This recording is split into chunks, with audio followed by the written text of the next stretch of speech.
Thank you, Mr. Speaker. Last year, in its manifesto, Labour promised not to increase income tax, not to increase national insurance, and not to increase VAT. Does the Prime Minister still stand by his promises? Well, Mr. Speaker, I'm glad that the Leader of the Opposition is now finally talking about the economy. I can update the House, Mr. Speaker. Retail sales are higher than expected. Inflation is lower than expected. Growth has been upgraded this year. And, Mr. Speaker, the UK stock market is at an all-time high. The budget is on the 26th of November and we will lay out our plans. But I can tell the House now that we will build a stronger economy, we will cut NHS waiting lists and deliver a better future for our country. Well, Mr. Speaker. Yes. What a fascinating answer. It is not the same answer that I received when I asked exactly the same question, word for word, on the 9th of July. Then the Prime Minister replied with just one word, yes, and then he sat down with a smug grin on his face. What's changed in the past 4 months?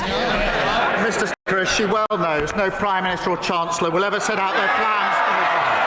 But, Mr. Speaker, I can say this, Mr. Speaker, because the figures on the productivity review being undertaken, this is a judgment on their record in office. Those figures are now coming through, and they confirm that the Tories did even more damage to the economy than we previously thought. Now, we will turn that around. We've already delivered the fastest growth in the G7 in the first half of this year. 5 interest rate cuts in a row. Trade deals with the US, EU and India. They broke the economy. We're fixing it.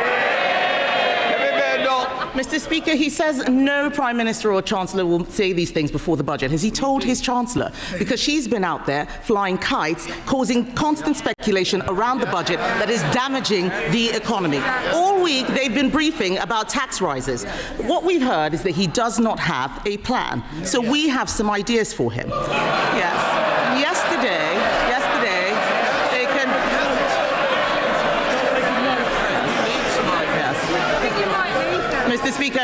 Mr. Speaker, it's quite clear that they need some ideas. Yes. On this side of the House, we believe in scrapping taxes on family homes. Yesterday, we voted to abolish stamp duty. They voted against it. Even the Deputy Prime Minister, or the former Deputy Prime Minister, who resigned in disgrace for not paying stamp duty, voted to keep it. So, Mr. Speaker, I will remind them, on this side of the House, we know that abolishing stamp duty is how we get young people on the housing ladder and get the economy growing. So why won't he scrap this terrible tax? Why didn't they do it then in 14 years in office? Mr. Speaker, as I said, the productivity review figures are now coming in, and they show the true extent of the damage that they did. And she asked us to take advice from them. We all know, these figures are coming out, we all know that austerity damaged the economy on their watch. The botched Brexit deal damaged the economy on their watch. Liz Truss's mini-budget damaged the economy on their watch. So we'll take no lectures or advice from them on the economy. They won't be trusted on the economy for generations to come. And, Mr. Speaker, that's why at our budget, I can be clear, there will be no return to austerity. That's what broke the country. No return to the instability of their mad borrowing spree. And we'll end the unfairness and low growth that squeeze living standards for working people. That's the path to national renewal. Mr. Speaker, Conservatives reduced the deficit every year until the pandemic. We more than doubled the personal allowance. We left 4 million more jobs than we found from Labour. We brought inflation down to 2%. It's nearly double. Mr. Tufnell, you're in my sights. The pantomime season has arrived, so don't start it too early. Mr. Speaker, On our record, we brought inflation down to 2%. It has doubled under him. We left him the fastest growing economy in the G7. It is no longer. The truth is, they have no ideas. We're giving them some. There is another way to get growth. It's cutting welfare spending and getting people into work. Last month, I offered to work cross-party with him to bring down welfare spending because he knows, and we know, that he'd rather dip into people's pockets than upset those people behind him. Instead of tax rises, will he work with us to find a way to cut welfare spending and get Britain working again? Mr. Speaker, she talks about their record. Let's go through it. They crashed the economy. Inflation went up to 11%. Mortgages went through the roof. Welfare spending went up £33 billion on them, and they want to give advice. And they reduced the UK to a laughing stock. Because of our budget, Mr. Speaker, waiting lists have come down, wages are up, mortgage rates are down, and other countries want to do deals with us. Just on Monday of this week, the Turkish government signed an £8 billion deal for typhoons. Earlier this year, the Norway government a £10 billion for frigates. That is because of the budget that we passed, fixing the mess that they left. Mr. Speaker, it's not because of the budget that he passed. I started that deal back in January 2024.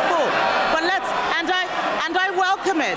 There are some things, Mr. Speaker, it's got nothing to do with their budget. We're lucky it's still happening. So I welcome the £8 billion deal that he's done with Turkey, but I will remind him that just last month, his Chancellor borrowed £20 billion. He'll have to sell a hell of a lot more jets to make up for that. And he won't rule out any tax rises. He can't cut spending. He is increasing unemployment. This man knows nothing about economic growth except how to destroy it.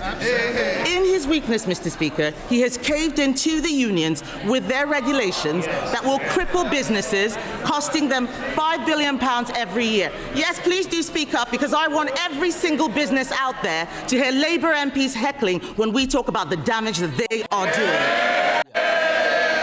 So I ask the Prime Minister, how on earth can he consider adding more burdens for these firms to deal with? Mr. Speaker, she's overlooked the fact that we had the highest growth in the G7 the first 6 months of this year, and that growth's just been upgraded. 3 interest rate cuts. Mr. Speaker, we're not going to take lessons from them. She's now introduced what I understand to be, I think she calls it a golden economic rule, this golden rule that she's now putting forward, very golden. £47 billion, Mr. Speaker, of unspecified spending cuts with no detail whatsoever. Mr. Speaker, let me put that in context. That would be 85,000 fewer nurses, 234,000 fewer teachers, or cutting every police officer in the country twice over. No wonder the Institute for Government said she's on shaky foundations. That's exactly what caused the problem in the first place.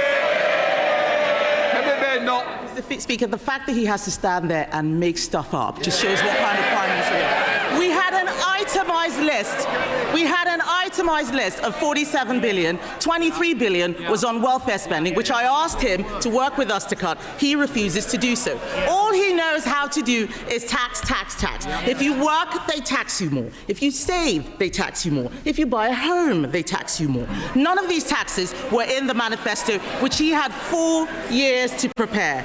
Mr. Speaker, he's raising taxes because he is too weak to control spending. He's blaming us, he's blaming the OBR. Last week they were blaming Brexit. Isn't the truth that with this Prime Minister, it's always someone else's fault? They were kicked out of office because they broke the economy. They won't be trusted for years to come. She can't tell us what her position is on the last budget, and she's got a phantom £47 billion with no foundation as we go forward. That's exactly the mess that they caused. They've not changed one bit. Meanwhile, we're fixing their mess. 5 million extra NHS appointments, 5 interest rate cuts, growth and wages up. That's a change the Labour government makes.